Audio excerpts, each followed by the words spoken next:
বন্ধুরা স্ক্রিনে ছবিটি দেখছেন আপনারা, এই ছবিটি কি ফল এবং এই ছবিটার শেষ পর্যন্ত আপনারা দেখবেন।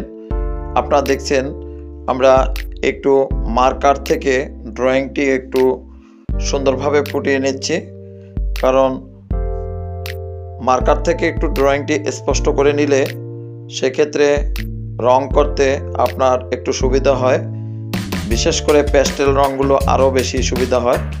তো বন্ধুরা দেখলেন ড্রয়িংটি, এবার দেখুন রং।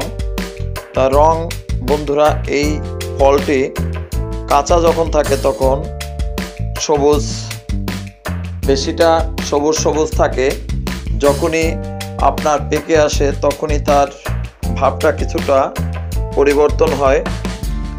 এটি হলো আতা ফল। বন্ধুরা এই আতা ফল আপনারা অনেকেই দেখেছেন, আবার অনেকেই দেখেননি। কারা দেখছেন এবং কারা দেখেননি অবশ্যই কমেন্ট করবেন, আর ভিডিওটা রং করার শেষ পর্যন্ত দেখবেন। প্রথমেই একটু সবুজ দিলাম এবং পরবর্তীতে আস্তে আস্তে সবুজের পরে কি রংটা দিব আপনারা দেখতে থাকুন।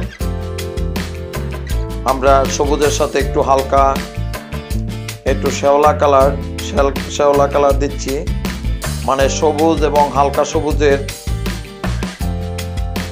মাঝে আরেকটি সবুজ আছে, যেটি আপনার ডিরেক্ট সবুজ না।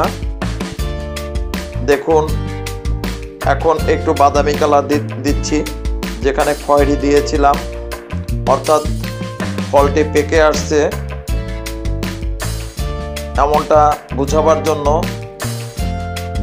এই বাদামি এবং খয়েরি, হালকা একটু ইয়েলো এখন পাতার রংটা দিচ্ছি।